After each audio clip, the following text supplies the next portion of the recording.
You are watching and listening to Chris and Leicester Till I Die TV on YouTube and your favourite podcasts. Hi everybody, Jerry Taggart here. Now be sure to watch Chris and Leicester Till I Die TV by subscribing on YouTube and following them on social media for all the latest Leicester City news and information. Come on you foxes!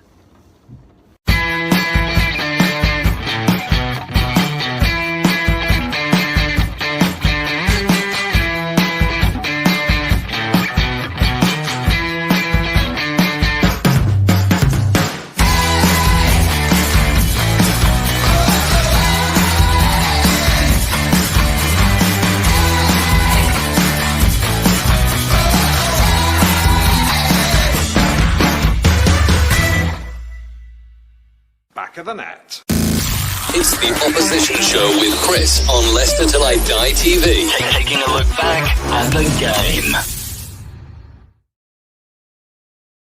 Right, Chris. Good evening. All right at the back. I tell you what, I'm a bit better than I was yesterday. Calm down a little bit after that. What are we doing?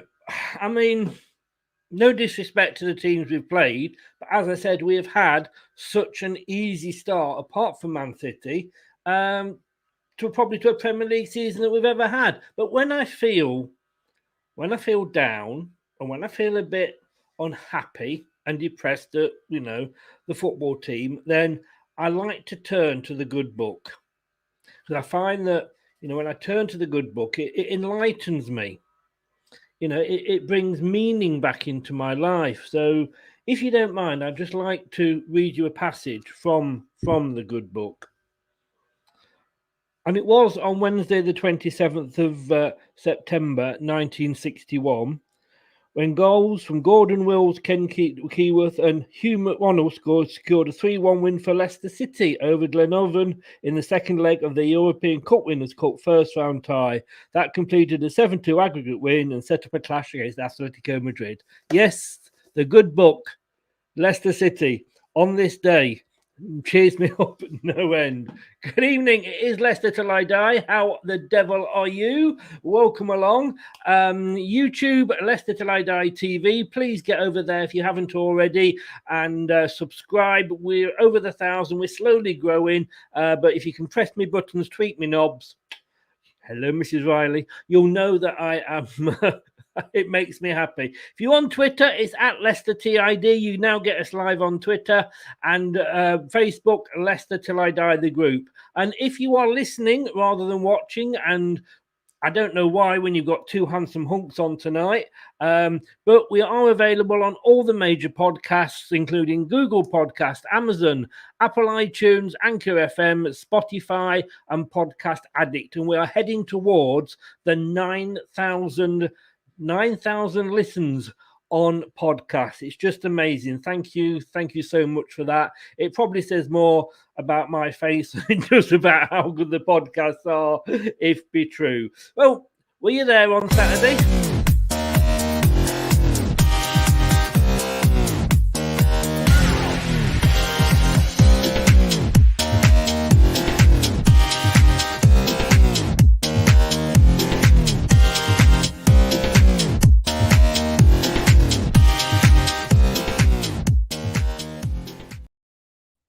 Well, neither of us two were, which probably makes us experts to talk about it. Daniel, good evening, sir. How the devil are you? I'm all right, Christopher. How are you? I am very well, thank you very much. Welcome along from Turfmoorhouse TV. Give a shout out to your channels. So, yeah, obviously we've been going just less than a year now. A little Burnley channel, hoping to get there, to reach Chris's hearts, but we're not that big a club as Leicester. But yeah, we are at Turfmoorhouse on Facebook, Twitter, Instagram, YouTube, and Spotify. So yeah, please do. If you think this is a face for radio, go and check us out on Spotify. You're just a small team near Blackburn. That's all I can say. You are not big at all. I have to play this because you're on. You may have noticed a little bit of a difference to my logo in the top right-hand corner there. I certainly have. Yes, and I've got to play this.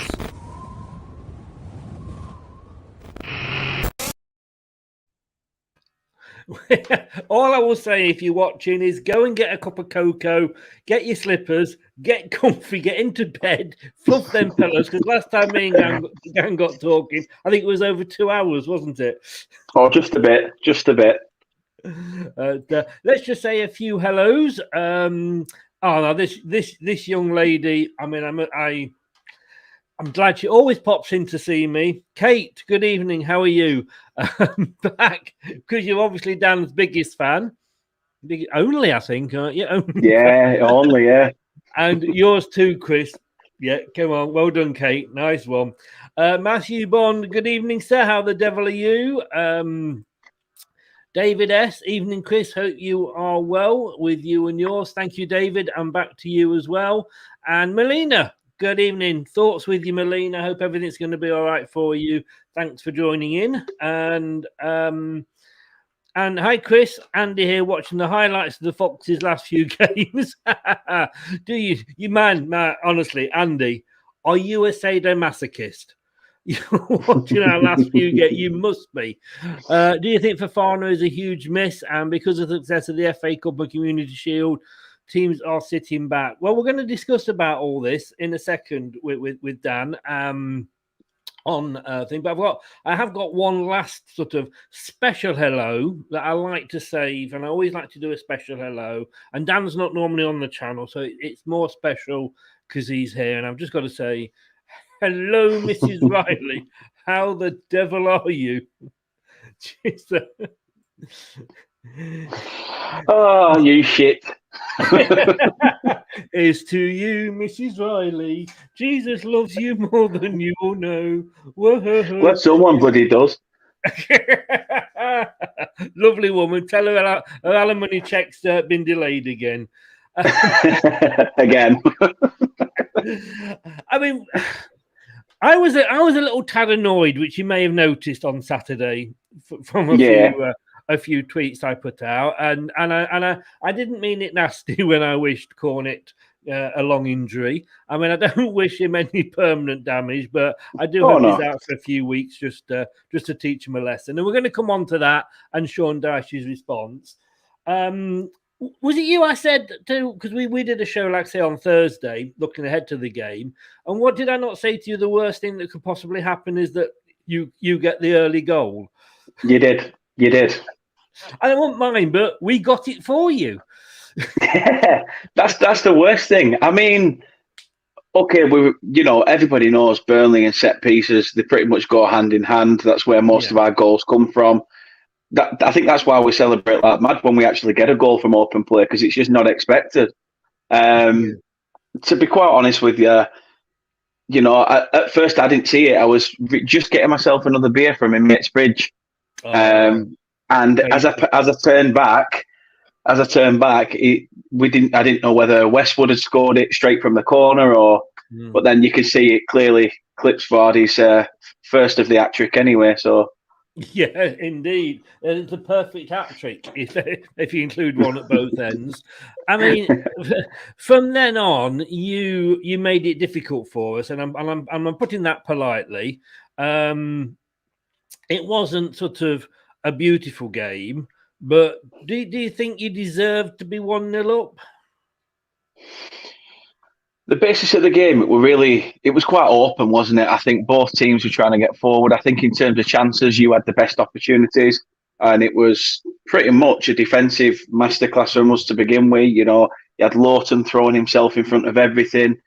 It was one of those where no matter what you threw at us, the longer the game went on, I was thinking, if we can keep at it, Leicester are going to think, no matter what we do here, ball's not going in the back of the net. But, you get them flashes of brilliance from people like Jamie Vardy, and, that it just happens. I think the most the most frustrating thing for me was that once we got that first goal, I was a bit like, right, can we keep hold of this for longer than 5 minutes? And lo and behold, we actually did. So I was a bit like, okay. So I sort of went from sitting forward pretty much with my head pressed against the TV screen to sitting back. So, as we like to call it, the porn pose. Honestly, I was sat on a couch that were very similar. So it definitely was one of those games where it was awkward to watch. As you said earlier off camera, you know, what's going to happen? Not what's going to happen, but it's going to be one of those open, scrappy games. We said it in the preview. It's going to be a case of, you know, if we try and make you play the balls over the top, you know, it could alienate your game. If you get the ball down and you play football, which you were doing, and that's why you got numerous chances. I've just seen myself on camera and realised I look like I've done a 15-minute job on sunbed. God. Look like that lobster from Futurama. It's hard to see where your hat stops, your face starts, and your face stops, and your shirt starts, to be honest. As Andy says here, it was a good finish from Vardy to prefer. Oh, definitely. You know, Matthew says what the devil was Vardy doing on the front post anyway. You know, our defence is just so up the spout at the moment. That I think, you know, anybody that gets back. I mean, I was watching, like I said, a few times over the weekend. I've discovered the match revisited on ITV4, and it goes back to like 70s and 80s classics when ITV had a football show. And, you know, there was always a man on the post. You know, there's a free kick. There was a defender on each post.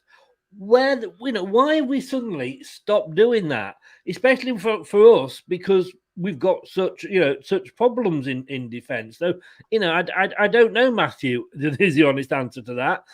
Yank talking smack. Hello, Yak. Yakety yak. The two legends once again. Well, 1.5 maybe. What a match. It is weird to say Burnley through 3 points. We're going to come on to that as well. And I fooled Kate here. Came early instead of being late because video said it was starting at 10 past. I put it back because your other half was late coming in, Kate. Your other half. So I had to put it back to 10 past 7 because I wasn't sure if he was stuck in traffic, you know, coming home from work at all. But Kate, you may have missed this, so I'll just put this up for you again.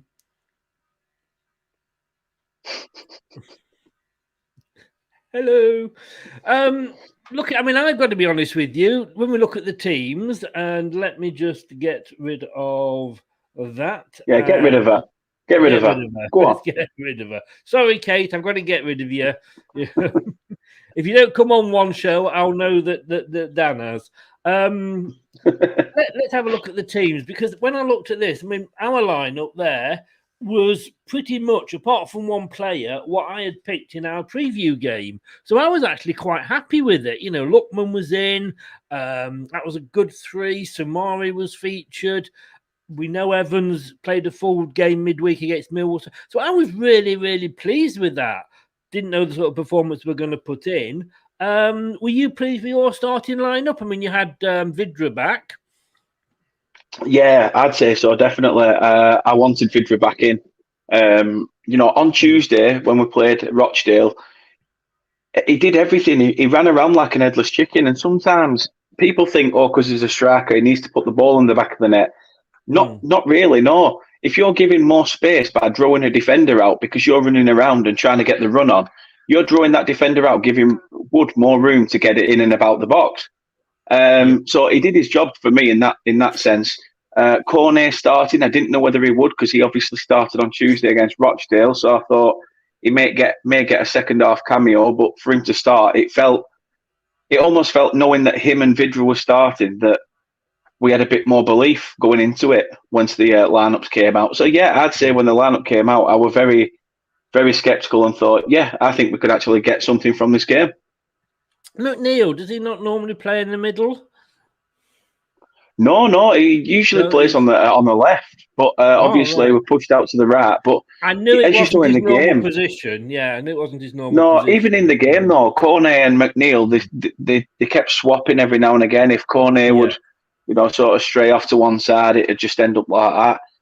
But I mean, there's only one game that McNeil's actually played behind the strikers, and that was the season we'd not won a game away from home all season. But yeah, it was just it was one of them where we actually won at Crystal Palace by playing in behind wooden barns, and fair enough. It worked, but you can't keep doing it consecutively. No, I mean, your start to the season. If you look behind me, it's still cloudy, but because I'm ginger, I tan really quickly. That's my answer anyway, Andy. Oh, I'm gonna be careful how I say this, the biscuit ginger nuts. To be honest, a mate sent me a picture of that the other day. Yeah, I used to love dunking ginger nuts. Of course, these days it's called bullying school kids. But he said to me, I found a biscuit with your name on. I said, oh, that's all right. I said, I've been selling them for years. I said, Gwyneth Paltrow stole the same sort of idea off me when she stole the candle that smells like her own puff. I said, so, you know. No. Yank there, Dyche being called the most underrated manager in the Premier League. Is he? Is he an underrated manager? They're sitting with 2 points from 6-7 games and one off the bottom. I don't know. We will see. I think you got to. And is Rodgers one of the top three? No, I don't think he is at the moment. To be honest with you, we had an extra show yesterday where, you know, because there's a lot of people criticising Rodgers, and it's that post, you know, bad result sort of reaction. And you know, he's a fantastic manager, and in fairness, he's probably one of the best managers we could ever have. And I wouldn't necessarily want anybody else now, but he's there for criticism when he does a bad job. You know, we're not sit here with blue tinted glasses on, and at the moment, he's not proving that he's, you know, that good a manager. If he was, we'd be in the top four again. But it is early yet, and you know, with what he's done, yes, you could. But certainly on this season he isn't. He's kept a Burnley side up with no financial backing, which is impressive in itself. I'd agree with that. I'd agree with that because at the end of the day, the money that's banded around in football these days, we've come up and pretty much been like an Accrington Stanley amongst Barcelona and Real Madrid, you know, sort of thing. And it's, you know, you can't compete with the sort of finances. Does keeping a manager up, keeping a team up week, you know, season in, season out, make you a good manager? It's like you could say, and that's like asking Palace though. Would Palace turn around and say that, you know, if Palace didn't have Roy Hodgson come in at the time that he did, you know, he came in and steadied the ship. They weren't blowing teams out the water. They get the odd result here and there like we do, but they stayed up. Dyche hasn't steadied the ship because at one point you were sailing off into the Europa League. Now you're down there, and let's be honest with you. Last season, you were close, and it was the fact that there was three worse teams than you. Yeah. Those three deserve to go down. But I'm going to throw it. Let's put it the other way. Let's look at, say, Rodgers and take Yank's other point that Rodgers is one of the top three. You know, at what point? You know, he's got us to 2/5, which for a team like Leicester is good. Like you say, like Dyche keeping Burnley up, and it's a team like Burnley. You wouldn't expect Burnley necessarily to be up, you know, in the top division, as in you wouldn't expect Leicester to be in the top 6. But does that make him a good manager? Okay, I'm taking the FA Cup win out of the equation here because, you know, it's a cup win. So I think both managers have still got a lot to prove, to be honest with you. I think with the clubs that they're at, I think they have done enough with the clubs that they're with, but for them to be quoted as underrated would be if they was to move to a bigger team, a bigger club. You know, if Rodgers, you know, we've seen it. Rodgers had his chance, didn't he, at Liverpool? Yeah. And you could say, and to be fair, Rodgers even said that he took Liverpool to their best ever finish. Yeah. You know, at the time, until Jurgen slip away from winning the title, you could say. You know, you're breaking up, Dan. Are you back with us? I am, I think. I don't know why it's being funny. But look, just put Kate down. Tell her to leave you alone while you're on camera. I know she's melting in front of you. Internet. Get her out of the way. Yeah, not the internet that she's doing. Yeah, anyway. But I mean, as I say, time will tell. And in the other way, could Klopp do what Klopp is doing, or could Mourinho do what Mourinho did at a club like Burnley? No. These managers can't always do it at the, if they haven't got the money to go out and buy the big stars, if you like. This is why it bugs me when people say, "Oh, Pep this and Pep that." Pep's a great manager. Pep was a great manager at Barcelona. Even then, he still had an array of talent at his disposal. And obviously that talent aged and stuff. But by that point, he's already gone. He's already off on his next venture. He steps in at Bayern Munich where he's got a ready-made squad. Yeah, it's all well and good going into it. We saw Mourinho. He had his chances. Chelsea's probably his best project that he's done. That's probably the best one that he's done. After that, he's been around. Yeah, okay, he's lived off what he's had. But the realization at Spurs, when he realised, well, you know what, I'm at Spurs. You're never going to find a winning mentality here. They're going down quicker than the prostitutes knickers on double time. And some managers are an ideal fit for the club. And I think Dyche and Burnley are one of them. And I'm not diminishing. I mean, there was a time when we were going through managers that Dyche was always linked with Leicester, and I would have been more than happy to have him come in because he does. It's a bit like a Sam Allardyce, if you like. You know what you get with him, but the chances are he's going to keep you up. And I know he took you down once, but but generally speaking, he got you straight back up again. He is going to keep you up. You do know what you get with him. And like Yank said then, sorry, Connor, it's because you called Yank in here. I just got to call you Yank. I've got to be really careful how I say that. With backing from Pace, that Burnley could be a top 10. It is all about money, and then it will be interesting to see if when Dyche has got the money, how he then manages, because he's been used to being a manager without money and getting 110% out of the players. Let's see how good he is sort of when he can get money and the sort of players he buys. That's what I mean. I think that this 4-year deal and stuff like that, it's going to be different.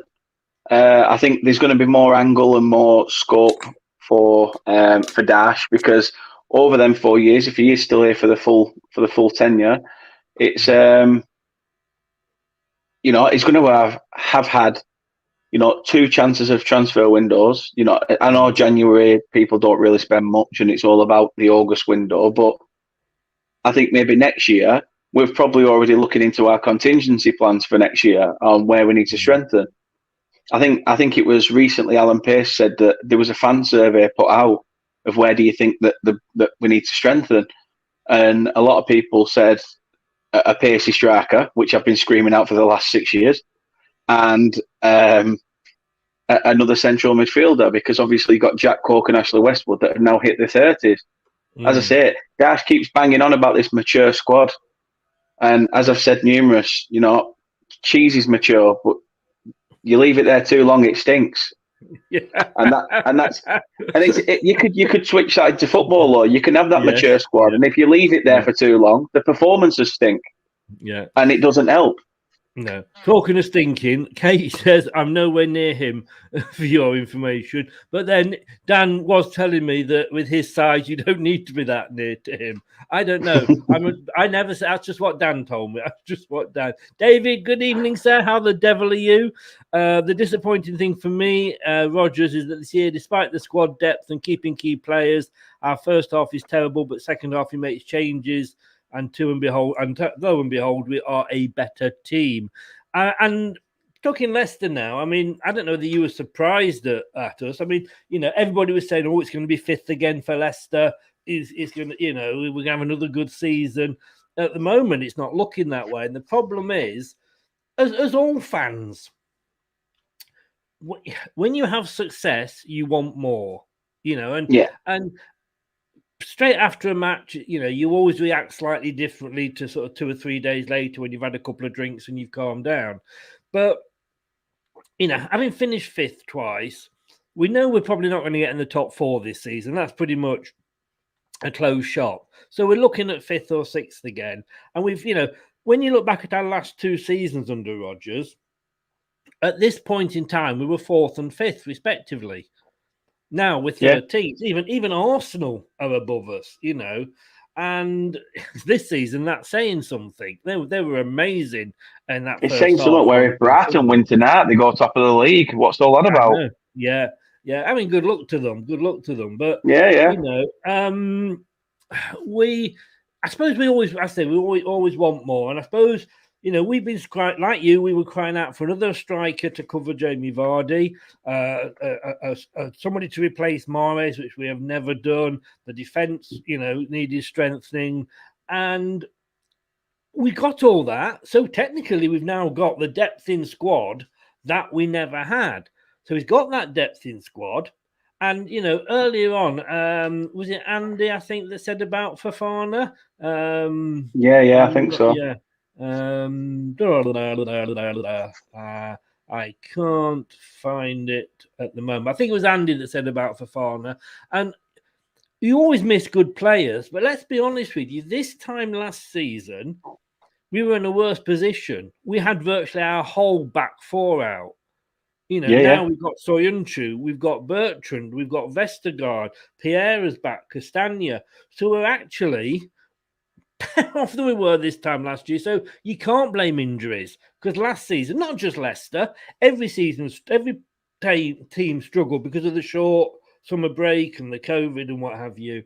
So you can't do that. But, I as a fan, I'm just getting a little bit frustrated because we're not taking. You want to progress. That's the idea. And if you go out, you're in your job. You want to progress. And if you're in sales, you hit your target. You want to go up into a better band, etc., etc. That's sport, and we're not doing. I mean, what did you think? I mean, coming to Burn. I mean, looking at that game, I say no disrespect to you, but that should have been an easy win for us. Yeah. I think, to be fair, you look at it, you look at how we've played, we can't see a lead out. If anything, that should have spurred you on knowing that we've got that first goal because it had made you think, right, that's it. Their arses are going to fall out now and we can press on that. That wasn't the case. It was quite a midfield battle most of the first half, in my opinion, apart from the odd chance here and there. Nothing clear cut. A couple of testing saves here and there, but nothing in the way of a scare. As I say, for me, looking at it if I was to look at it, speaking about Leicester, I'd probably say Vestergaard was probably really one that I think probably a few Leicester fans would have been. Butt cheeks going 50p, 20p like that because it was his worst game, I think, since he's joined us. That one. Yeah, I think him and Vidra were just it was just a concept battle between the two. To be honest, I thought Vestergaard when we actually brought Barnes on, everyone were like, "Listen, oh God, we may as well just play with 10 men." But that's not the point. I thought that was the perfect time to use Ashley Barnes. Vestergaard's on a yellow, a little bit of argy-bargy up there. Perfect. I thought that was perfect. Obviously it didn't work to its full capacity, but the base of the game, I honestly thought Leicester were going to run out of this winners. Yeah. Obviously, the early goal, brilliant, absolutely fantastic, loved it. Couldn't smile wide enough. But when you got back into it, that's when I thought, here we go, heads down, floodgate opens, and we're gonna lose this like drastically. It wasn't just that; it was just the efforts. Down the wings, you were piling forward. You were playing the ball in. We caught Vardy on his day. Really, he knew where the net were either end. You know, that's the you no can matter never what. write Vardy off, and I have been doing a little bit, but just going back to the point a good point you made about Vestergaard. I mean, he got a yellow sort of after 5 minutes. Now, for a central defender, that's the worst. And you know, we were saying that this was possibly Vestergaard's worst game, but in fairness, he was blown over quite easily. You know, I mean, he's 6'6". He should be able to take a bit of rough and tumble. But let's be honest with you, with the shit standard of referees that we seem to get, and I'm not one for saying we lose because of the refs, but you know, the refs and the VAR refs, they're being run by walruses, I'll tell you. VAR. Oh. Well, we'll come on to that later. But you know, he was, I think, scared to go in, because if he goes in again on a ref that's, I mean, I know you should never say you should, you know, any time you can have a yellow or a red card, but after 5 minutes, come on, you know. 85 minutes for the rest of a game. It's a long time to play. And exactly. if you're on the back foot, defender. if you're on the back foot for the majority of that game, you are in deep shit. Yeah. Without, you know, and I'm only saying deep shit because there's a big 18 sign in the corner. So that's the only reason why it's being said. But other than that, I thought it was a very open game. Well. Yeah, warning. Yeah. Warning. Daniel said if shit. You're easily offended, please get a life. That's what I like to say. But yeah, no, I think it were a very open game. And, you know, it wasn't a case of one sat, you know, it was spells. They were just, it were 10-minute spells here and there. Leicester dominance. Then it was, you know, sort of a midfield battle. It were even. And then you had like Burnley going forward and trying to upset the apple cart a bit. But we had nothing in terms of clear cut. You know, apart from our best chance probably would have been when, as you say, the corner incident when Schmeichel came running out pretending to be a midfielder. But anyway, I'm sure we'll touch on that. Seeing as you mentioned, you know, has he got number 99 on his back, by the way? Is that his squad number? Being a corner. Oh, God. I mean, that were a letdown. I am good. Most of the things in my life are, to be honest with you. But let me. I'm going to throw a couple of things at you here because I was peed off on Saturday. There's a thin line between gamesmanship and cheating, and I know you're not necessarily, you know, you're not going to defend him because you've already said that. But yeah, when that guy ran off the pitch and got injured, then comes onto the pitch and goes down, I'm sorry.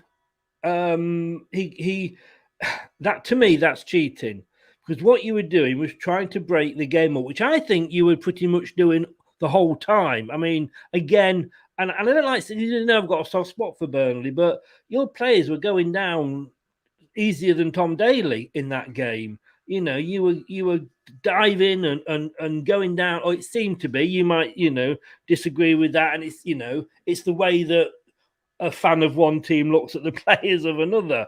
But, you know, I thought Schmeichel was actually going to run across, put his arms under his armpits and carry him off. But I think he had every right to do that. Yeah, and I can't disagree with you. I think, you know, fair enough. You know, Cornet's only just come into the league and he's adapting and learning what the Premier League's about. But he knows what you're doing in football. If you're injured and you're off the pitch, stay off the pitch. Yeah. You know, okay, fair enough. People call it, as you said, there's a fine line between gamesmanship and cheating. You know, and it clearly came on time wasted. I wouldn't say it was what Dash wanted.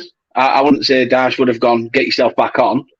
I think, you know, he was the one that kicked the ball out.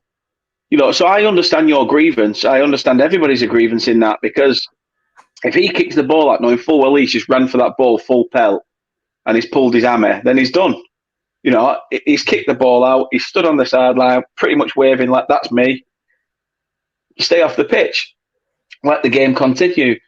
Now, I'll have other Burnley fans at me saying, oh, well, that would have left us short because we'd have only had 10 men.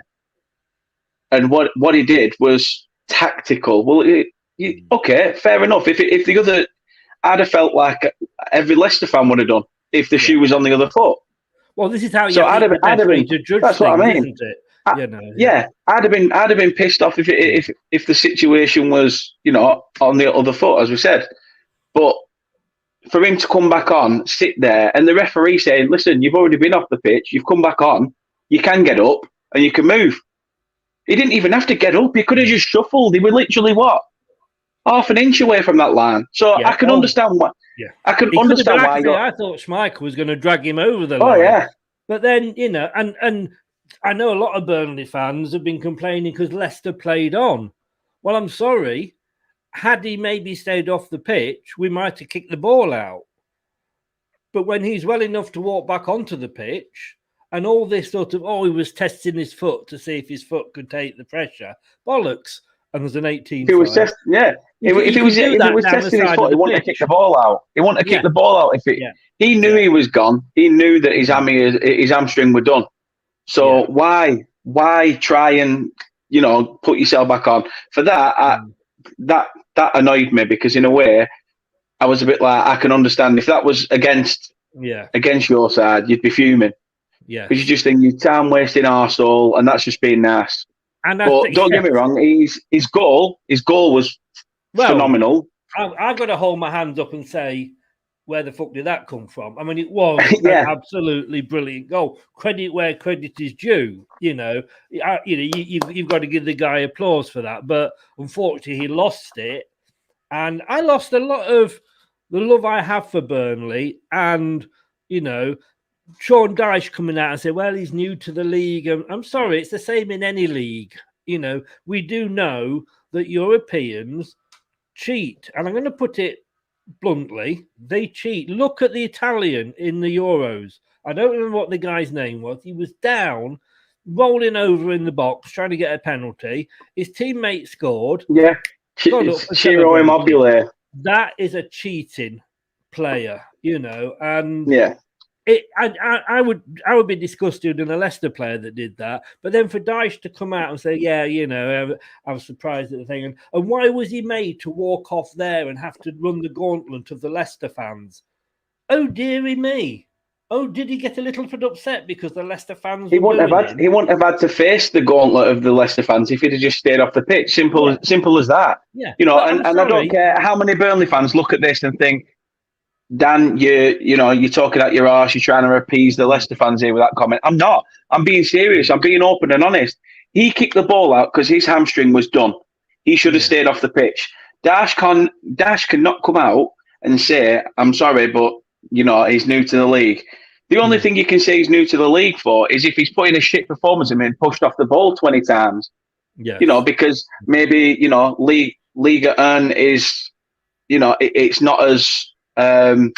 you know, there's not as much strength going into challenge and competitive and stuff. So, you know, he's already been told that anyway. You know, Eric Peters had a stint in the French league, and he said, "Listen, it's a lot different. You're going to have to toughen up. You're basically going to have to stand your ground and fight your own, because people are going to niggle at you and they're going to barge into you and all sorts." I don't know why I talk with expressions sometimes. Like, jump off camera. Yeah. Don't catch me talking about Superman. I'm like, how's it go? Hello, Dan. Hello, it's all right. And then a song comes on the other side, so you end up going like that. And then you get a bit of a rhythm going, don't you? Yeah, good. No, I mean, I say I was just sort of a player is going to get booed. I mean, you know, we'll come on to the booing of Leicester players at the end by our fans. But, you know, if it had been at Turf Moor and a Leicester player had been forced to walk round 3/4 of the ground, you're saying that he wouldn't have got booed? Of course he would. The only problem I have with that is... The only problem I have with that is, Chris, that if Burnley fans had done it because it were a Leicester player and it was a Leicester player of colour, we'd have been branded as racist idiots. That's the only problem I have with it. That when it's Burnley, you are branded as racist idiots. But any other club, it's a case of, oh, well, he shouldn't have done what he did. He shouldn't have done this. But, you know, I get what you're saying. I do get what you're saying. And I've got to be totally honest with you. Until you said it there, maybe it's me, I hadn't even thought of the colour of his skin. I was just thinking of him as a Burnley player. Yeah. going round. But No, even originally I thought the same thing. I thought the same thing. But then when I saw people saying that, I thought, yeah, hold on. If that was, if that was Ndidi walking off the pitch and we started booing, it'd be seen as a racist gesture. Which I'm not condoning anything like that at all. We are living in a we haven't helped ourselves though. We haven't helped ourselves. Subject to certain things. Obviously, the Man City game a couple of seasons ago, a minority of fans flying that White Lives Matter banner. Yeah, it probably doesn't help our cause as a club, but that doesn't mean that you tarnish every fan with the same brush. No, you don't. And like I say, you don't get a more diverse culture or a more diverse town than Leicester. We are pretty much even on that. And if it had been Burnley, let's say it had been Leicester at Burnley, and let's say, I don't know, Luke Thomas had got injured and gone off, you would have booed him, and he's white. It doesn't matter. You know what I mean? You can't say he shouldn't boo. And then that was what they were booing him because of him going back on the pitch, And, of course. But that said, we talk about that. He looks to be an amazing player. You look to have got a good buy there. Yeah, I think, to be fair, I saw a couple of fans. I saw some Southampton fans putting questions out on their Twitter saying, why didn't we go in for someone like Corney? He's got that pace. He's got the speed. Well, that's the same thing, but you know what I mean? He's got that flair and a bit of noir to get down that far side. And the fact that he knows to run into the channels, which we sort of lack because we're so robust and robotic that we just sort of like, it's almost Sunday league sometimes. We expect the ball to feet. We try to whip one over to the back stick and hope that someone gets the red on it. Yeah. You could write how Burnley play on the back of a fag packet. It's everybody knows how Burnley plays, and that's it. It's just one of those things with, as you've said already, managers like Dash, managers like Aladas that, okay, it's shit to watch. It's horrible. Nobody likes watching it. But if it gets you results and it works at your end, effing brilliant. Brilliant. Yeah, no, definitely. Because that, do I want 3 points or do I want to play nice tippy-tappy football? There's not really an argument there. It's going to be 3 points. Fulham tried that. Fulham tried that. They tried playing that expansive, really nice football. Everyone kept going on about Scott Parker and that. He's got them playing a really nice style of play. And yeah, where did they end up? Yeah. Yank says, Connor, sorry, I've got to get in the habit of saying Connor.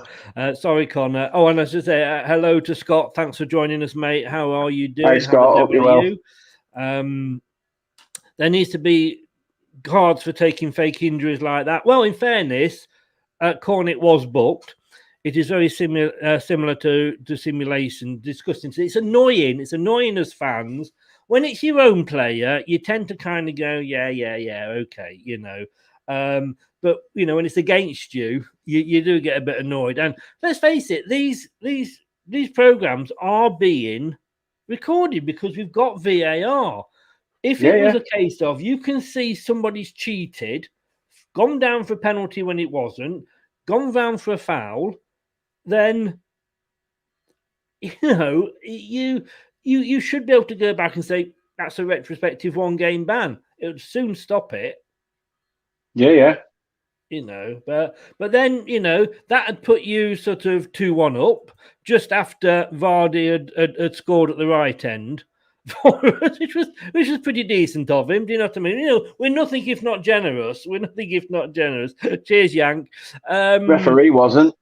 No. We'll go on to the standard of the refereeing and VAR in a second. But I mean, literally, it was a great time just before half time, which is when Leicester always seem to do it, or just after the second half starts. But the fact that you went behind, and then, I mean, it was a super strike, let's be honest with you.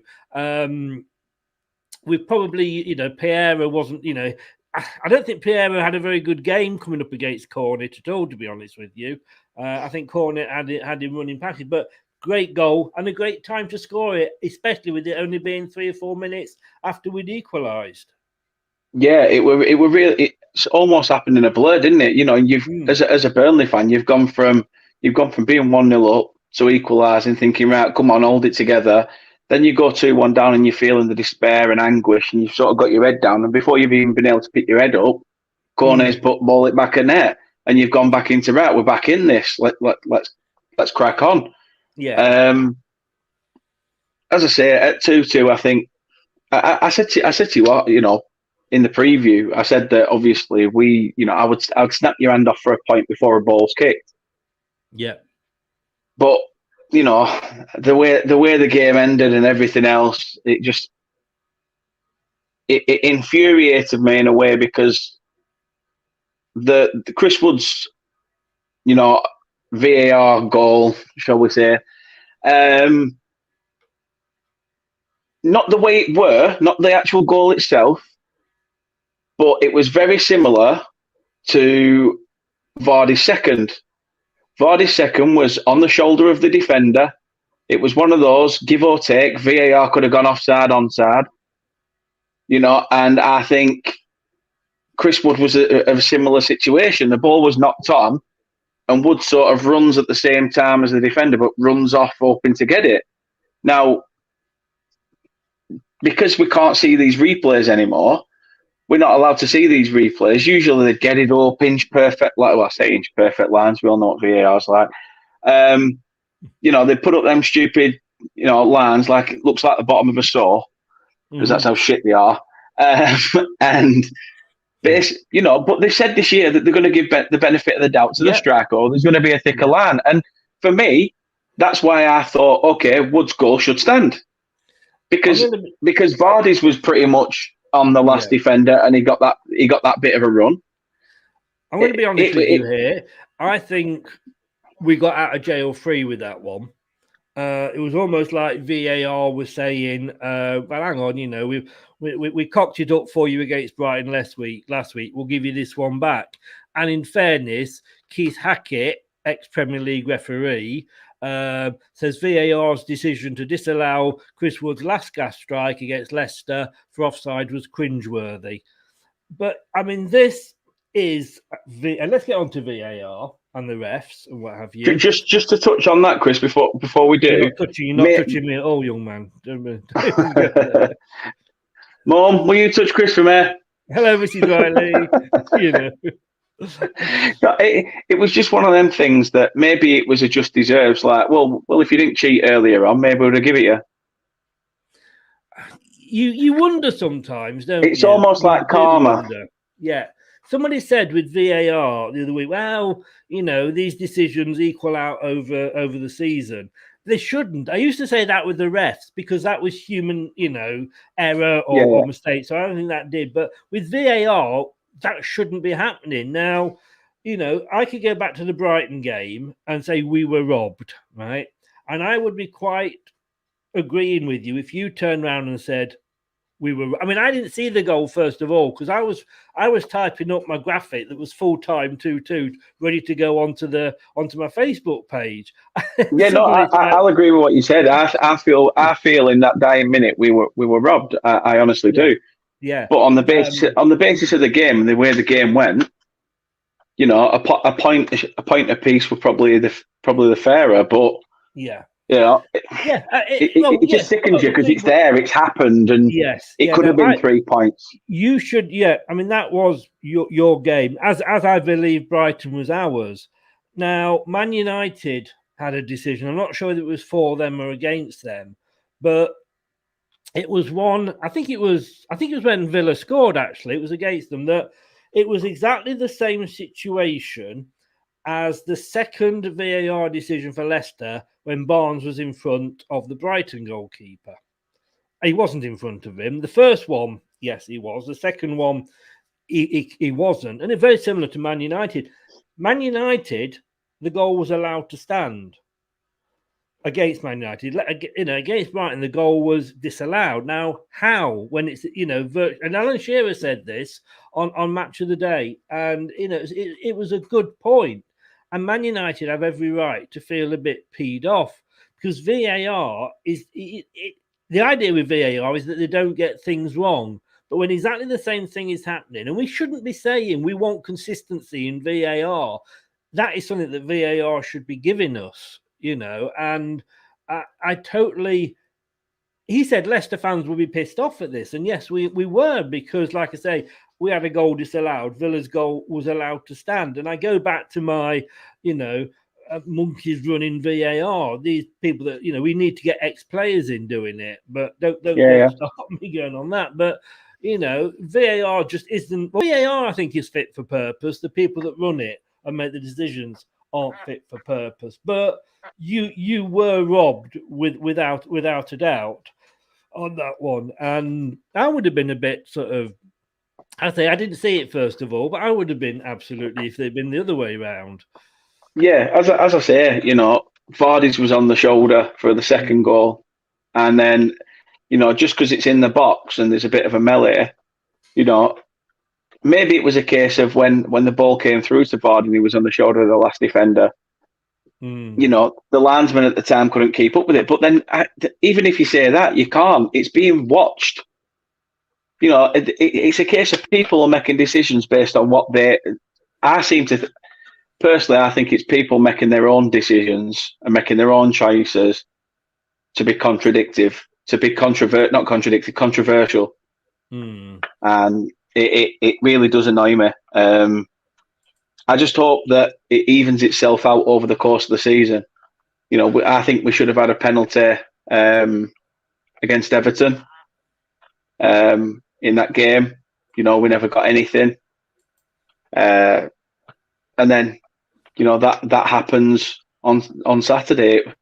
It were an absolute sickener, because, especially for Chris Wood, because now, there was the incident, obviously, with Johnny Evans going down like a sack of shit a couple of years back, and I think you'll find when he was unfairly tackled from behind. That brutal attack, weren't it?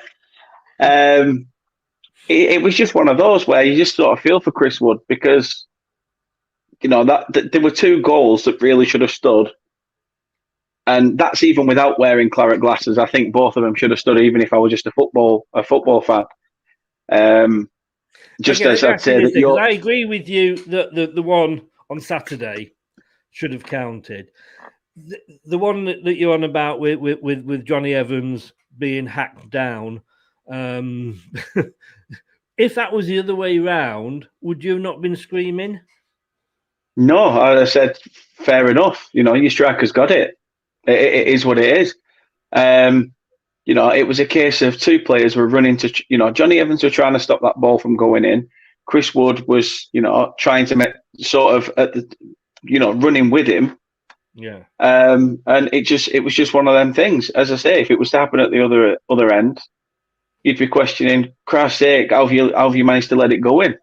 Yeah. But it was tough to take. Very, very, very tough to take. Yeah. But like you said, you would have taken the point at the start. But we're going to have a look at some stats. But we'll be right back after this.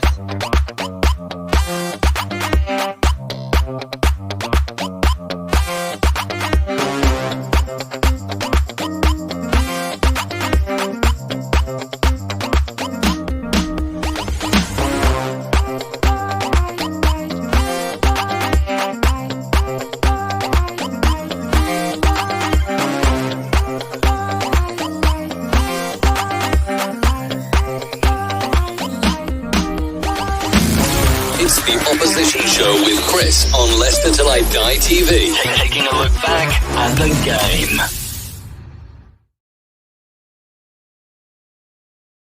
"22 shots on target for us, 22 goal attempts for us, 9 for you, but you got more on target, 33%.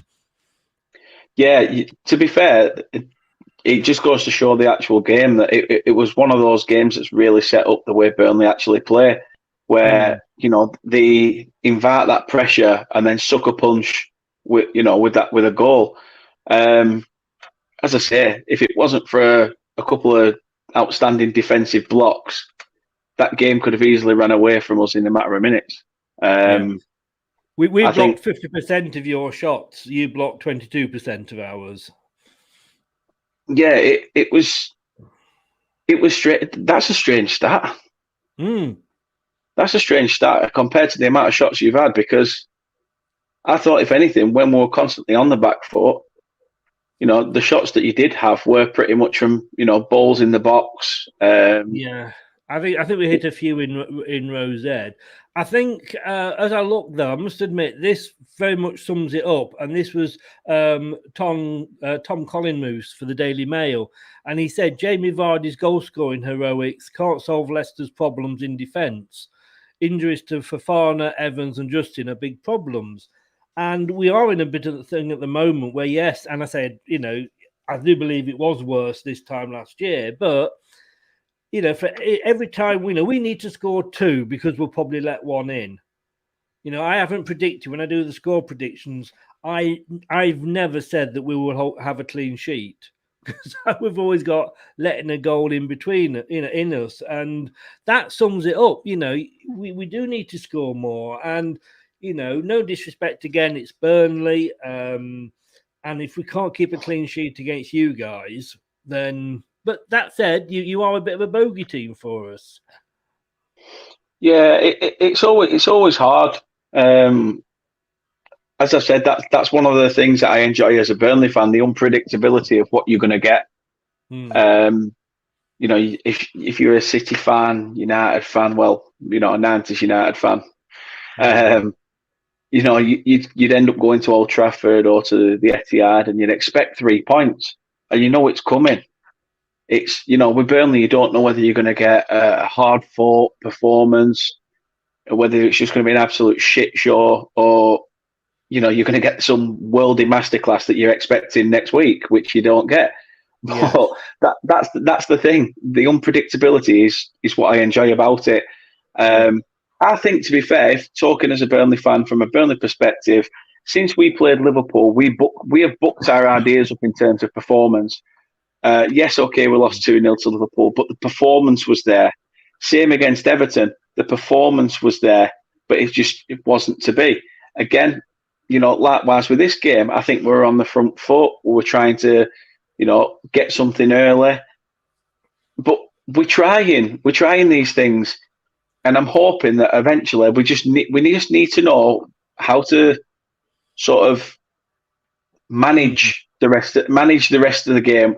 It's all well and good trying to fight to get that goal, but once you've got that goal, we need to work on that. That's what we need to work on, because I think you did the same. In the build up to your second goal, I think you brought Iheanacho on and Castagna or something? Castagna. Yeah. I'm only laughing because I used to have problems with that when he first joined us, and I always say, somebody said to me, "Think of lasagna but with a C." I'll remember it as how you think of me. Can't stand you. So that is so true. That is so true. And hello, Mrs. Riley. But you did say there that you like to be on the front foot. Did Burnley players not like to be on their arse on the pitch more than not? They say they were going down very, very easily. It's a strange one, because Darcy's always one of them. Yeah, but Sean Darcy's always one of them that always wants the teams to play like that. But it was. I've never had Burnley as this sort of team. No, me neither. Me neither. We usually fight. We'll literally, proper battle, that old school. You see those videos from the early days where you've got people like Ray Pointer and Willie Irving and Jimmy McElroy, and you've got the studs clattering into everyone, and they're up on the feet at the next, for the next challenge and stuff.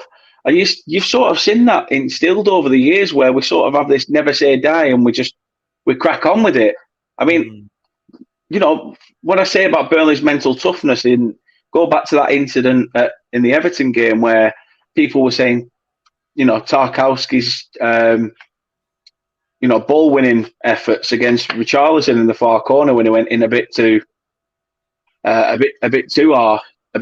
It were people were asking questions about that, but I think usually we have a dogged attitude, and in that game we did sort of go into it a bit like 11 fairies, and it was very un-Burnley, to be honest with you. Very un-Burnley. I've got to be totally honest with you. It really was. And obviously, I have watched Burnley up until recently, obviously, you know, when I was living up there more than most other teams. But I'm afraid I've got to bring this up, but it doesn't make good reading for either of us. I mean, we're 13th. You are. Hang on, let me just have a look a bit further down. Oh yeah, 19th you are. I mean, what worries me on that is that, as I've said often, is, you know, we played Wolves at the first game and we couldn't beat them. We got stuffed by West Ham. All right, we beat Norwich, but who isn't at the moment? Possibly Burnley this weekend. We lost to Man City.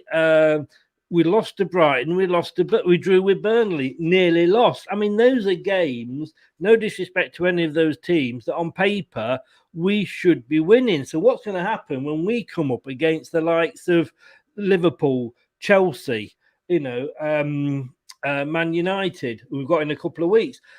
That's what worries me, if we're not beating those teams. And if we want to be a top 5 team again, we should. And, you know, you've got, you know, you lost in your first game. You then lost to Liverpool, drew with Leeds, lost against Everton in that game. You know, you lost against Arsenal, which was a bottom 6-1. And you actually say you drew with us. And it's a question that I'm going to bring up while I've got that graphic up from Scott. And Kate has answered this, but to ask it of you, question for you, Dan. Do you feel more optimistic about Burnley now than at the start of the season, or feel you're definitely in a relegation fight? That's a very good question. As I say, looking at the transfer business that we did towards the end of the window, I was a bit more open and sceptical, thinking that, mid-table, cushy, I'll take that. But, you know, it is still early. It is still early, and Burnley are one of those teams that will literally get a result and they'll put a run together, and it'll be that run that keeps them up. We do it season in, season out. Now, last season I was worried. I was really worried. I honestly thought that was us last season. We were for the chop. This season I felt a bit optimistic, but then everything I've said so far has gone wrong. I said Brighton are going to go down. They've got a chance to go top of the league today. Mate, you know, I'm the same. Palace were going to crumble under Vieira. They seem to have found a formula. Yeah. You know, we know nothing about football. Like Phil says there, caps, glasses, and beards. Let's be honest, you are supermarket workers. We know more about pushing trolleys into a big long run of them than we do about football, because we do. This Rabina's coming out of my wage. I mean, the only thing I can probably get right is the fact I do believe Chelsea will still win the league. But yeah, I mean, Kate says, just to put another thing angle on it, I think it's hard to say at the moment, Scott. As a Burnley fan, Burnley have a way of turning it around in the second half of the season to a degree, which keeps them in the Prem. But I mean, last season, let's be honest with you, had Fulham, and I know it's all ifs, buts, and maybes, but had Fulham continued a good run, you probably wouldn't be in this division now. You know, Newcastle put a good run together and leapfrogged you. You went down because there was 3 worse teams than you. At the moment, no disrespect, Norwich are down. You know, they've just come for, you know, a trip out for the season, haven't they? Really, you know, every team was making up the numbers. That's Norwich, but at the moment. And I say I don't like saying this because I do have an affiliation. There's some teams down there that are really struggling. You know, there's yourself. Leeds have only got 3 points from 3 draws. Newcastle 3 draws. Southampton 4 draws. Whether you go down or not, I can't say. But I think you're going to be in a relegation battle. I really. Oh yeah, definitely.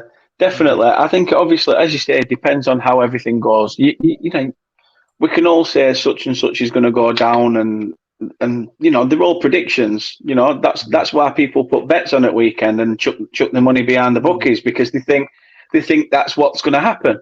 And sometimes it does, sometimes it doesn't. But that's on a week-to-week basis. So that's what we need to do. We need to go back to that dash mantra and take one game at a time. Let's not think about the league and everything at the moment. Let's take every game. Will I be worried after Saturday if we don't get a result against Norwich? Yes. Bloody damn right I will. Because if we can't seem to flame and beat Norwich on our own soil, then there's problems. There's problems. I'm just going to say what you think is going to happen this weekend. To be fair, I'm more open-minded after seeing us score 4 goals against Rochdale, and I understand that's in the cup, and I know that our home form has been shocking. We've not won there since January, but the thing is, it's time to turn the screw. We got them 4 goals against Rochdale. We know we can put the ball in the back of the net. Turfmoor's, you've been a fortress for us in the past. We've now got the fans back in the stadium, and I know I keep saying this, but let's go for it. Let's go for it. Let's put in a performance. You know, Dash always says that at home we get the backing is phenomenal. Yeah. Well, take that phenomenal atmosphere and showcase it on the field.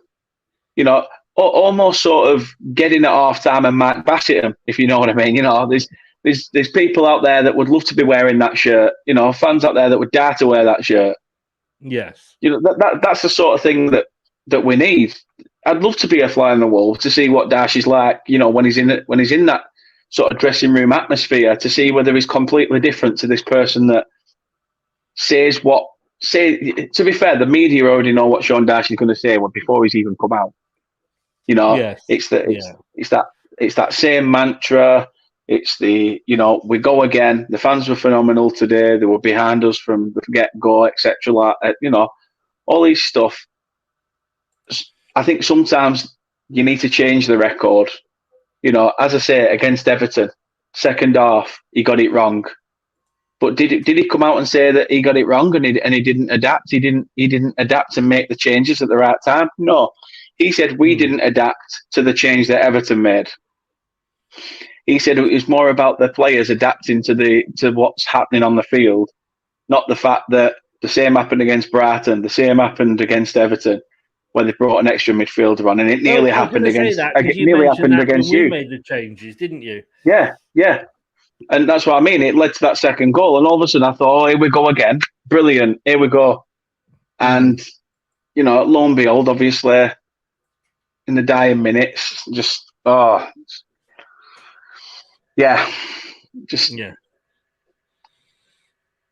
there he is, the ginger nuts picture.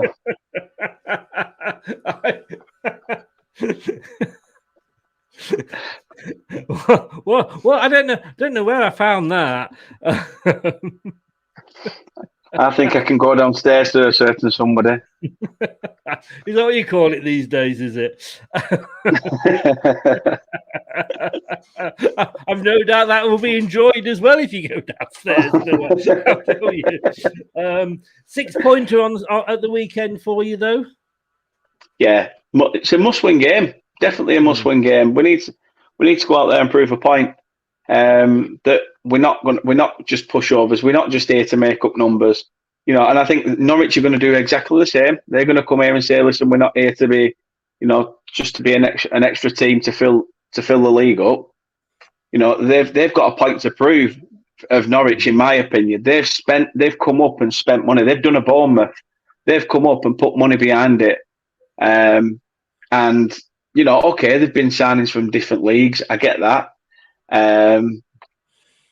But yeah, it's going to be an interesting one. It's definitely going to be an interesting one. And as I say, fingers crossed, when we come to do the monthly review, I'll be in more higher spirits, Chris.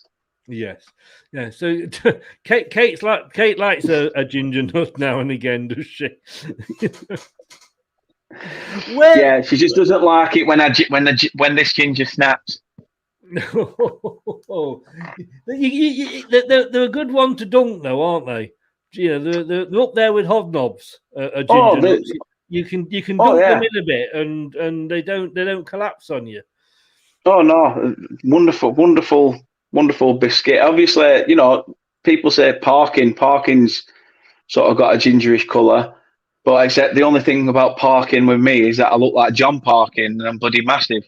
That's it. I'm sure if people know who John Parkin is, they might. I've no idea who John Parkin is. Do you not? No. He played football or a footballer? For Burnley? No, not for Burnley. Yeah, he played for Preston. Oh, Hull, that I think. John Parkin, the one that played for you know, like that's gonna help me. I go, yes, of course. I know all the players that played for Preston. Of course, I did. David says there he'd like to see a team that looks angry and has a bit of passion. We do play that. We've said this before. You know, we're lacking a Roy Keane type of player, Matt Elliott, Steve Walsh out there on the pitch. I mean, can you? Where can you see Leicester going this season? I'll go back to a comment you said in the preview. To be honest, you said that Rodgers is sort of that same caliber as Dash, where there's no plan B. You know, it's plan A, and if plan A doesn't work, let's hope we can sort of get something from what we're doing. It's again going back to what you said earlier. Again, that you have strengthened in numbers, you've strengthened in areas, you've replaced. You've gone from having pretty much like 4 slow centre backs. You had Fuchs, you had Huth, you had Morgan. None of them had pace. None of them ripped it up. You've robbed Southampton's best centre back. He doesn't really say an awful lot. In fairness, is he let in 9 against us? Well, yeah, but then yet again, these things happen. That he let 9 in against you, but Tom Eaton went down. Got relegated with Cardiff. And Bristol City, and we snapped him up on a free and turned him into an England international. So. It goes to show. All right, didn't he? And Arsenal fans were complaining about him. Kate says, "I'm not a dipper." Lol. No, just go and get the teapot ready for the tea bag later, Kate. Oh no, seriously, Kate's one of those, right? She won't put biscuits in a brew, but if she makes you a brew, put it one way, there'll be tea leaves at the bottom of it. The amount of times I get my brew to a point where I can just knock it back, and then I'll just drink it, and all of a sudden it's like that's how it is. And she's like, "Oh yeah, sorry, I forgot to tell you that tea bag ripped." Like, does it rip every time? Why every time? Oh, I think you're going to be making your own cups of tea. I doubt it. Man of shit. I mean, Terry said Southampton knew how slow he was against the likes of Vidra. I mean, he was, but it was options. We had to go and buy somebody.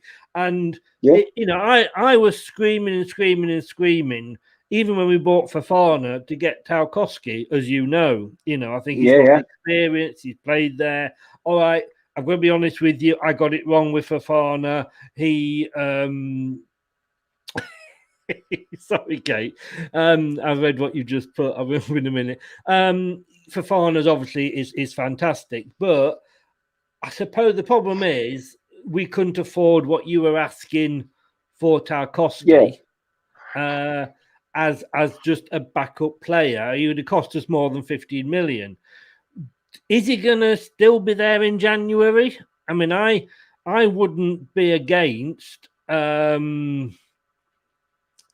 I wouldn't be against going in for him in January.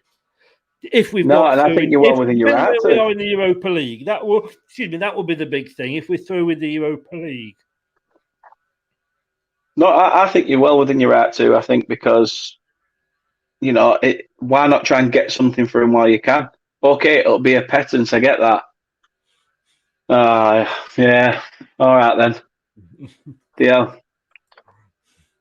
It's gone from biggest fan to biggest hypocrite in the world. I know. Yes. You got a spare room tonight. Terry says here, Amati was sat there. See, this is, and I say I totally include myself in this as a fickle football fan, and I accept a lot of what I say. I don't mean, because I'm here as any blogger, any Facebook, any YouTuber, any radio presenter does, when it's this sort of thing, is they say things to get people to join in. That's because if they don't, people say, oh, Talk Sport doesn't like Leicester, but you rang in and you responded. Well, yeah, of course I did. He said, exactly, because that's what they want you to do. Otherwise, they've got no station. But we are fickle as football fans. And it wasn't that long ago. I can remember the Charity Shield. Well, walking up Wembley Way, and I could hear the team was just announced for Leicester, and then Amati was named in the team. And you could literally hear the groan from the Leicester fans. And yet now we're saying, and I see what you mean, Terry, and it's all about opinions. But 5-6 games ago we were saying, oh God, not Amati, please, not Amati. And now we're saying, please, Amati. It's early doors, and I think we're becoming as fans a lot more critical, a lot quicker. Your thing is that you are only as good as your last game. Yeah, of course you are, and you need momentum to carry on. That's why I thought Rodriguez would have been in the squad. It turns out he's obviously pulled up with an injury in training that week. But we all do it. We all do it. I mean, just going back to your question about your defensive, mishaps and stuff in terms of the transfers. I know you've got Vestergaard now, but at the time it was the Vestergaard one was pretty late. It was all about is Kabak coming? And obviously he didn't. He's gone to Norwich. So we got Agile there, I think, didn't we? Yeah. It's one of them though. He could have been the perfect fit with Soyuncu. Nobody will know that. No. Nobody will know that. It's all about opinions, and that's the best thing about this thing. That if people are willing and they're open-minded to opinions, then that's why they tune in. And I mean, fair play to you guys for sticking with Chris. They're sticking Especially with me, you, Craig. Sticking with me longer than they stuck with Claude Puel, I'll tell you. Booing. We talked about booing earlier when Mr. Ice Cream Man was cheating. Did I say that out loud? But there was some. It didn't come across on the TV, but apparently there was booing at the end by Leicester fans to the Leicester players. I'm sorry, I'm just going to bring this up from Scott before I come on to that, because he's talking about Amati. Chris, you're glad you brought up the point about Amati. Yet we've got fans stating we should back Rodgers. We should sack Rodgers after a few bad results. I haven't seen that. I haven't seen the sacking of him. I've seen the questioning of him, and I think we're allowed to question him. We pay our money if you're a fan that goes to the ground. To the ground.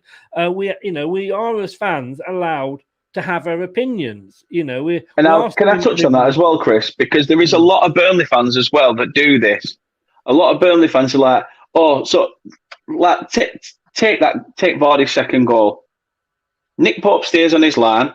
Vardy has to adjust his body, turn, get into the box. Yeah. Could have been a different story. So everybody's been saying Nick Pope should not have come out as far as he did. As soon as he realised that Vardy had the run, he should have peeled off and sort of, at least try and see if the centre-back could have, angled him out a bit more. He might have had to turn, try and play it back. Nobody knows. So for people to say, Nick Pope was at fault there, shouldn't have come out as far. But then people going, I can't believe you're having a go at Nick Pope because he's had one error in about, 30, 40 games. We're allowed to have an opinion.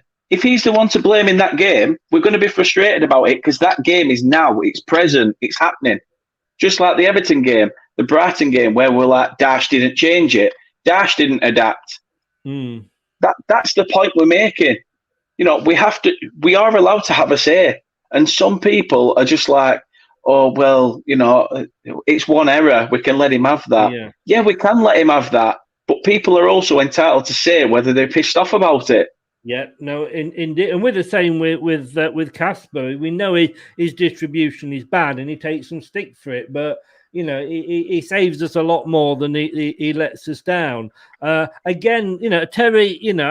I know you, Terry. We're good friends and what have you. But well, I call you a friend. You probably, claim you never met, don't know me. But yeah, the problem Another is one.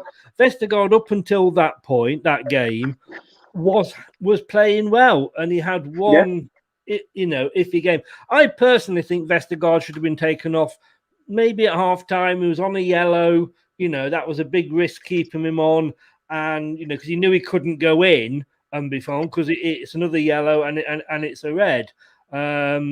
David says here, think back to 15-16, Morgan and Huth were not fast and furious. They weren't, but they did like to do three falls and a submission. We all know that in that season they were very much hands on, and they would not get away with it now with VAR, with all the pushing and pulling they did. Terry says we haven't seen it yet regarding Rodgers being sacked, but 2 more defeats and you just wait for it. Yeah, I'm sure we will, because we sacked Ranieri. You can't say that you can't keep a manager or a player, because they all come to the sell-by date, don't they? And you look back at Sean Dyche and what he's done for Burnley, and you'd probably give him a job for life. But if he gets you relegated and then gets you relegated again, as a company, the owners have got to make that decision. And you can't live on past glories. Ranieri won us the Premier League, for God's sake, but he nearly got us relegated, and he had to go. And don't feel sorry for managers, because they earn more from the bloody payoffs than they do. Why else do you go to Watford? Because you hope you're going to get sacked after 6 months, be paid off your contract, and put your feet up for 2.5 years. Yeah.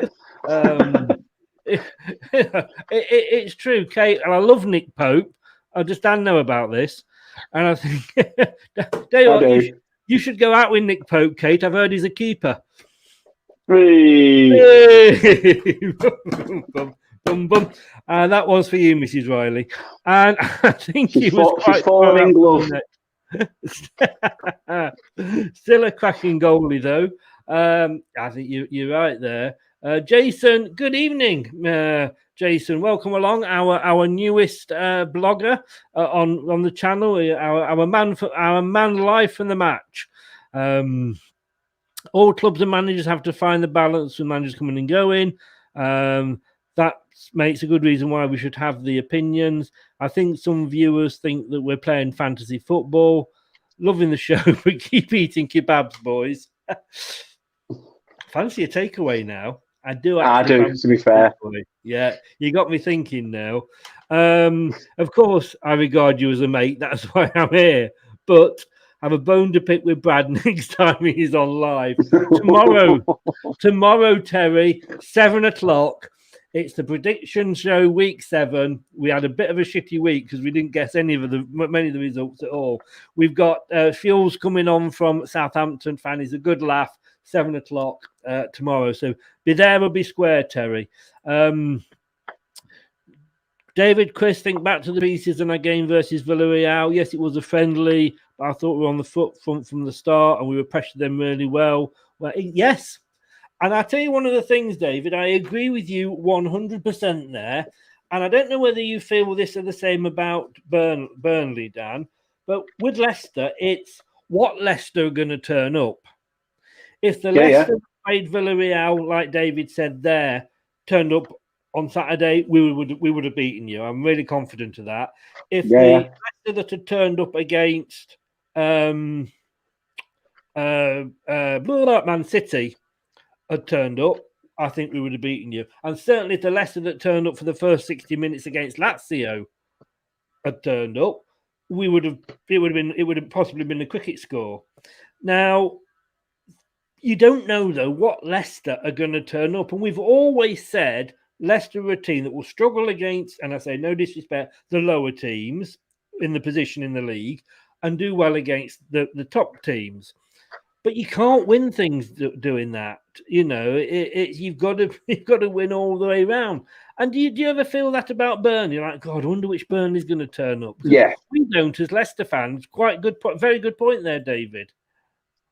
Yeah, no, I think exactly the same. I think for years, even from back in the days of Stan Ternent, we used to come up against, you know, the better teams of the division, and we'd put in a performance. As I say, we've had results under Stan Ternent where we'd go and beat somebody like, obviously, Man City at the time weren't as big as they are now, but we'd go and beat them 1-0 or something. But then the week after, we'd get beat 6-1 by Gillingham or 5-1 by Gillingham. That's how bad it were. You know, and we've sort of carried that on. But you know, it is to be fair, one of those. It really grinds your gears, really, because those bigger teams, they are free hit games, in my opinion. For a team like Burnley, anyway, you come up against Liverpool, Man City, and Chelsea and stuff. You get a result there, fucking real do, brilliant. You talk about it all weekend. You talk about it for the rest of the week. You know, You're still going on about it prior to the game the week after. But you've got to win them games against the teams that you are expected to be around, in and around. It's all well and good talking about the fact that you've beat, you know, you beat. Well, let's just talk about it. The fact that we beat Liverpool. You know, that it was widely spoken about. You know, we beat Liverpool at Anfield. We'd stopped the rut there. Everything, we'd stop that. Brilliant. It was spoke about for weeks and months. The end of that season, we still had to beat Fulham to relegate Fulham to still stay in the division. So this is what I mean. Luckily, we managed to beat them because they were piss poor. But that's what you need to do. We need to be getting them results. Looking back, the first game of the season, I said it's Brighton, it's the opening day, it's early doors, whatever the result, it's the result. I shouldn't be thinking like that. If I was a manager, I'd be sacked before I've even stepped on the touchline for that game thinking that. You know, you've got to go out with the mentality to win. And I get that. And Dash says that with every game. We've got to go out with that mentality to win. But we had that mentality under Owen Coyle. You know, when we beat Man United at Turf Moor for the first time. So I feel like an Our Tune moment coming on here. Oh, young love.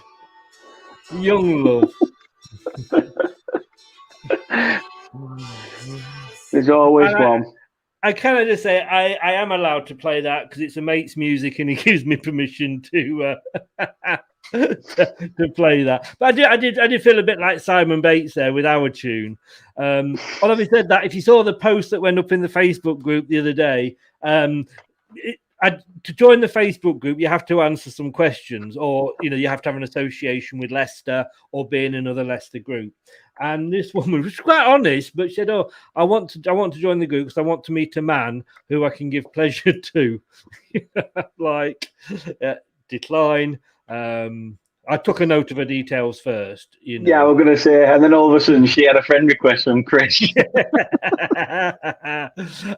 Scott, you're quite right. There was, in fact, Jason put it up, but the problem I had with that post, Scott, was that a lot of people, and I'm not going to rant again because I ranted on the show yesterday, but a lot of people, when they see a post they don't like, they go, "Oh, it's because it's in the sun," or "What a stupid thing to say. A stupid thing to post," because they haven't got anything to come back with and add to the discussion. So there was something like 50 replies and 40 of them were sort of having a dig at Jason who posted it rather than actually coming back with an answer. So it was there for a bit. Having said that, 95% were backing Brendan on that vote, which makes me think, what 5%, what do they want? But then this is the same club that when we did a poll recently in one of the national newspapers, are you happy with your owners?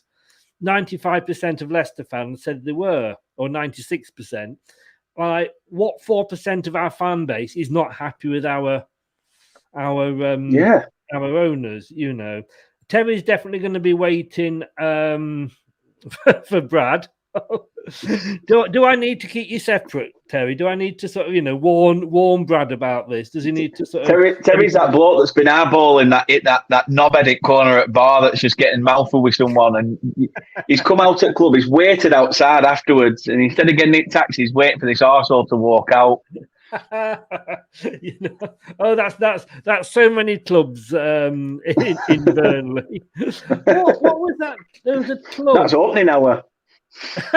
There was a club that when you went down from down the main street, I can't even remember what it's called, and you went past the Burnley Express on your bit road that goes up with the mechanics, carry on walking down the main street, and you come to the bottom where it becomes unpedestrianised, Hamilton Street. And they used, my God, where did I pick that from? And there used to be a club on there, and I think you went in and downstairs to it. What was that club called? I'm just wondering, A, is it still there? Because B, I had many a happy night down that club.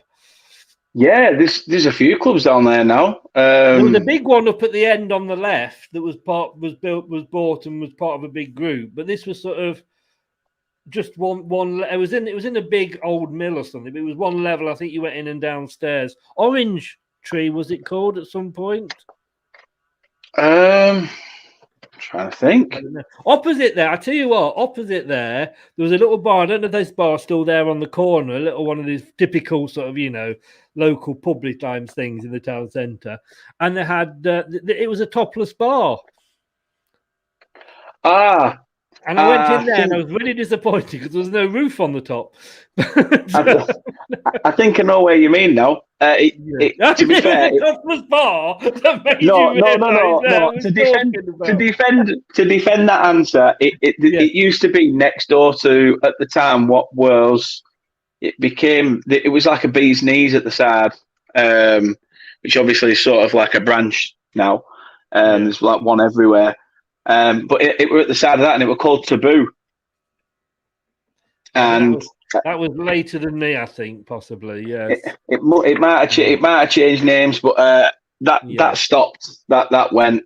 No, I enjoyed that. That was my club of choice. I had an odd goodie, but like I say, it was like. Topless bars aren't all what they worked out to be. I mean, ladies, I love you, but if you're working in a topless bar, it probably means you can't get a job as a barmaid anywhere else. So I tell you what, never complain in a topless bar, because if you think it's bad that you go into a restaurant and get somebody puts their thumb in your soup, then don't go in a topless bar and complain. I tell you what, it's twice as bad.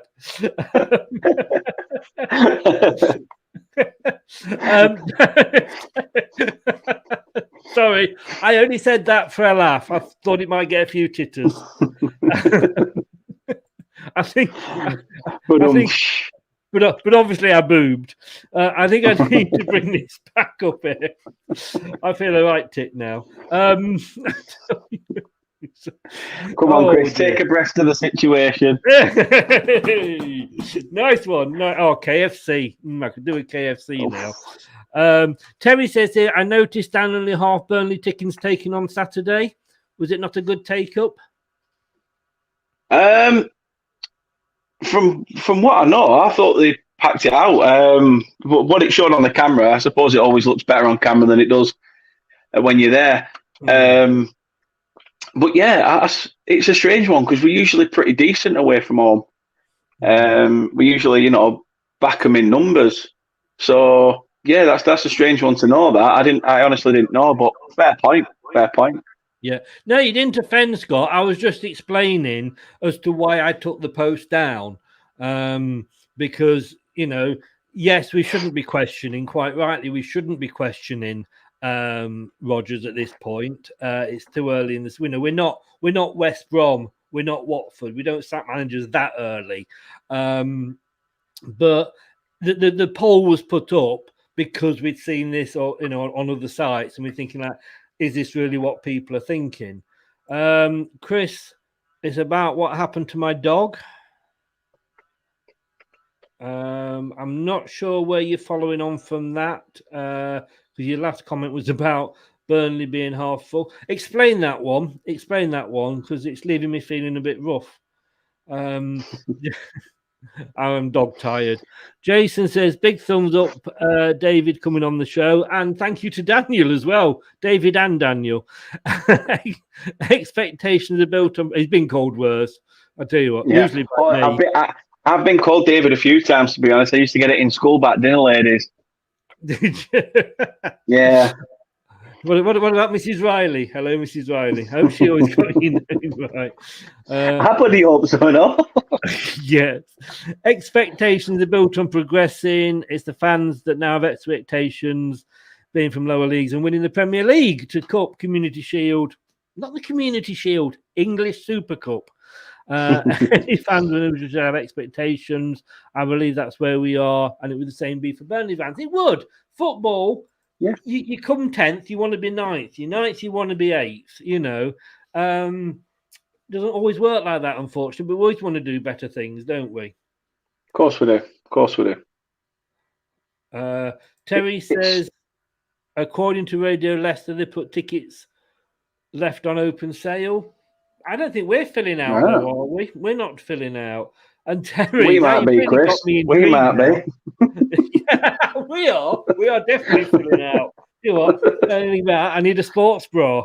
I tell you. Talking about that certain part of the anatomy. Brad and my dog. Has he been worrying dogs again? I've told Brad about that. I've said it's illegal and not in the least bit disgusting. I tell you what, if this is true, I won't do what Sky did when Jamie Carragher spit at somebody. I will dismiss Brad. This is true. I can't wait for the show now, Terry. I tell you, I've got to know this. It seems there's a Keith Lard in the ranks, Chris. Seems what, sorry? Seems there's a Keith Lard in the ranks. Keith Lard. Keith Lard. Do you not know who he is? He was a character played by. Hang on. Did he used to play for Preston by any chance? No. He was a character played by Peter Kay, and he was like a fire service person, and he used to obviously take the mick, and they used to say that he interferes with dogs, and he's like, say this is your house, there's an exit here, and he's like, he's driving a dog, look. They wind him up about it, but yeah, who knows? I'll be tuning in to find out. I'm sure. Yeah, one of those. Yeah, definitely. I'm sure there'll be a few people in the comments who know who Keith Lard is, but yes, it was this. Like you just know the latter, Chris. You just know the latter. You just know Lard. I know. I am lardless as this. Well, I've got certain lards, but no. We're back on Friday, young man. Yes, we are. We are. So we can review the month. We are, and we're going to be. Again, it's at 9:00 because we've got the preview show at 7. So we're doing it 9:00. Could be a long one. We've got the whole month to go through. Definitely need an 18 rating at that point. I'll tell you that. Well, I might be half pissed by 9 o'clock. It's after the watershed, so yeah, we'll be fine. Jason has said he's just filled out with a big kebab. What was she called? Where do you think a man after my own weight? Where do you think Burnley will finish? And are Burnley fans looking to archive this season? And when would you be thinking, has Sam taken the club as far as he can? You're having problems with names here, Jason, aren't you? I think you mean Sean. Yeah. Unless you know something Dan doesn't. Oh, David. David, let me ask you, David, has Sam taken the club as far as he can? Sorry, Jason. Sam's taken Blackburn as far as possible, I'm telling you that. No, it's one of those where we've all wanted to see what Dash can do with the budget. It's only been one window. With the budget? Yeah, you've got Brad and a dog and Sean and a budget. Animal welfare will be all over it. No wonder AdSense aren't involved, Chris. Talking of budgets, I've now got a picture in my mind of Sean Dyche and the Mankini. Oh, to be honest, I don't think I could even picture that myself. No. I'm sure you'll send me some mock-up just to let me realise what the vision was. I'll leave that to you. But no, as predictive messages, Jason says. Sorry, boys, it's the kebab. What are you doing with the kebab? So yeah, has he taken Burnley as far? I would think not. Like you say, he's got some money now. You want to see what he can do with it. Yeah, it's only the first window that he's had with a bit of cash behind him. You know, let's see what the coming years bring. Okay, would I archive this season? I mean, this season I'd be happy with stability. You know, get the signings in, get them to adapt, see where it goes. If we stay up, brilliant. You know, add a couple of bodies. We all know that the club, you know, the players are getting older. You can't keep using this mature squad line every year. He's got to do something about it. So, you know, Burnley have been pretty well known for managing to pluck a bargain here and there, and it turns out to be a signing that, you know, people want in the end. To be honest, I can look back as far as when I was younger. We were looked at as a selling club. We sold Kieran Trippier, our most influential right back, to Tottenham for £3 million. Bullshit. Yeah. He was easily worth 25, 30 million. Danny Ings, another one, went to Liverpool for a tribunal fee. You know, it's a flaming. It's been a farce. Over the years, we have been a selling club, but we've had to balance the books. You know, looking at it now, as I've got older, I've realised that at the time when we had to get rid of Charlie Austin to be able to keep the club afloat, I was fuming. Yeah, I was fuming. I'm like, you've just sold our income of goals for what? Luckily, Danny Ings came in, stepped up to the plate, and you know, after a few seasons, he left. Andre Gray took his place. We always got quite lucky with strikers in that sense. You know, we always managed to find, you know, pluck a player and they turn out to be decent. Right. Yeah. There's certain moments you remember, you know, the fact that we could have got the playoffs, you know, to go up to the Premier League when we had Paul Gascoigne. He had 3 or 4 opportunities in the game against Coventry, I think it was. And if we'd have got that, you know, I think there were a free kick at 90 minutes that just went over at bar or hit the post. I'm not entirely sure, but yeah, you know, it's just all c'est la vie. That's the extent of your foreign language knowledge. I've been having French lessons with Maxwell Cornet. Don't worry, it was pitch perfect, Chris. Pitch perfect.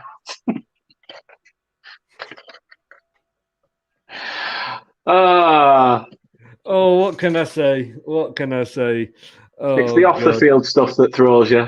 Yeah, you've been on the grass again, haven't you? The only thing Cornet will teach is how to go down. But I'm sure that will please Kate. Just leave you with a couple of points here. Leicester have enjoyed just 1 win in the last 5 Premier League home games after winning 6 of the 9 before that. But since the return to the Premier League in 14-15, Leicester scored 14 own goals, with only Tottenham putting through their own net more often in that time. Burnley have lost 10 points this season from leading positions in the Premier League, more than any other side. If you had those 10 points, you know, where would you be? You'd be 6th or 7th. Yeah, I'm going to say, especially definitely flirting around that top area. It is hard to take. It is hard to take because I go back to last season. I have to go back to last season when we went 2-0 up really early away at St Mary's, and and to be honest with you, 2-0 up away at St Mary's. That's it. You think the game's dead and buried. The rest of the game's yours. We're going to lose that game 3-2. You know, then we had Newcastle at home. Again, in a game that, for me, at the time, Newcastle were in that same area as us. Yeah. We went 1-0 up. We lost the game 2-1. Yeah. And you're just thinking, what's going on here? Like, and since then, since then, the trend's continued. Mm. And it does make you question. We do need to change something. Yes, okay, we've gone on that front foot. We've tried to be have a bit more of an attacking mentality. But we've also seen that it's leaving us stretched at the back. And as soon as they throw on another midfielder, we're knackered. We're effed. Yeah. You don't want to be stretched at the back, do you, mate? I tell you, there's no. Do worse. a frig. Do a frig. No. I don't know. Good. No entry. Look, mate. Coming up for the 2 hours, which is short for us. But thanks so much. I will see you on Friday at 9 o'clock when we'll be. You definitely will. We'll be talking everything about football that's happened in not just Leicester and Burnley. There's more, or less in. Oh, there's a penalty at. There's a penalty at Crystal Palace and Brighton. I forgot it was a derby. To be fair. Yeah. Oh, they hate each other, don't they? Yes. Yeah. But yeah, we will be talking all things football, not just Leicester and Burnley. I'm sure there's less interesting things to talk about, but we'll make it interesting. Thanks for coming on, mate. Thanks for being honest. I think both of us probably walked away on Saturday thinking, thank God for that. Definitely. And thanks to Kate. Cheers for having me. Yeah, no. Hey, talking of which, thanks to Kate as well. And I haven't had him, honestly, Kate. It's just rumours. Palace are 1-0 up against Brighton, so it doesn't look like they're going top. And I have to leave you with this. I haven't got a goodbye, Mrs. Riley, so I'll just say another hello, Mrs. Riley. How the devil are you, sir? And I tell you, this has got to have another run out, hasn't it, as well? The thing were, as soon as I saw it, I was like, is that a handbag you're holding there? No, I've just been. We was in Haworth. At a sweet. We'd been to an old style sweet shop. So we picked up some old style retro sweets, and they give us the old paper bags as they used to do. As you do. We know you got a man bag. Thanks very much, mate. I'll see you on Friday, 9 o'clock. Thanks for coming on. You definitely will. Cheers for having me, Chris, and to everyone in the comments. Thanks for interacting. Brilliant. Yeah, thanks very much. And just give your channel a shout out again, mate. So yeah, it's Turfmoorhouse, Facebook, Twitter, YouTube, and Instagram, and also on Spotify. So if I don't see you in the comments, when I can be bothered. If I don't see you in the comments, obviously I'm sure I'll be in to see what's going on between for all this Brad and Dog business. But I'll definitely be there because this sounds like some Scooby-Doo shit, and I'm all for that.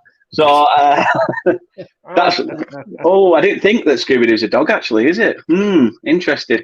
Well, we'll have Scooby-Doo against Scrappy-Doo. What a battle!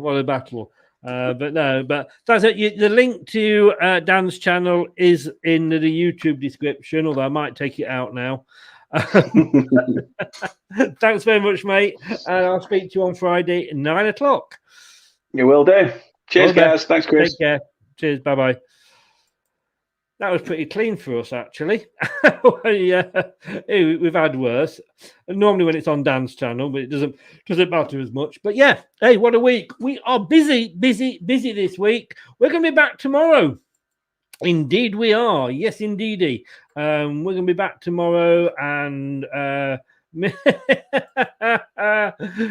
Riley told me that you had him. I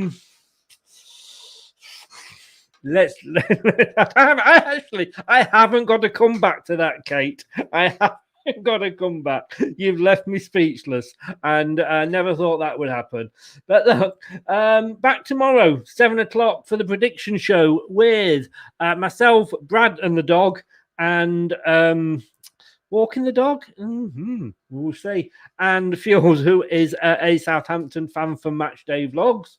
9 o'clock tomorrow. Don't forget, we're welcoming in ex-player Julian Watts every Tuesdays at 9, and we're going to be looking back at what we've been talking about today, VAR, Boo It, etc. But asking about an ex-player about it, because they have different views to us, and quite often interesting views as well. And Julian always has a view, and it is always interesting. 7 o'clock on Wednesday, join me and Jason when it is the Europa League preview. And then on Thursday, it's the post-match show after Legia Warsaw, who are really, really struggling. They are not playing well at all, Legia Warsaw, which probably means we'll draw 2-2 with them. On Friday, it's the preview show at 7 o'clock with Brad. Hopefully, probably minus his dog by that point. And 9 o'clock on Friday, the aforementioned monthly review show with Daniel. And then 5 o'clock on Saturday, it is the match. No, 5 o'clock on Sunday, it is the match. I've got a day off on Saturday. Thank God for that. I used to have a life. See you Friday, Kate. I will wear a white rose on my badge, so you know I am. And I can't carry a copy of Playboy under my arm. Okay, I've got to go. Tez, take care. I'm off to watch Palace Brighton. Don't know. I want to win, but it should be a good game. I will see you tomorrow at 7 o'clock for the prediction show. Good night. Hello, Thanks for Matt watching. Elliott here. Be sure to watch Leicester Till I Die TV on YouTube and follow all their social media platforms for all the latest updates and news on Leicester City Football Club. Thanks for watching Leicester Till I Die. This is Chris saying goodbye and see you next time.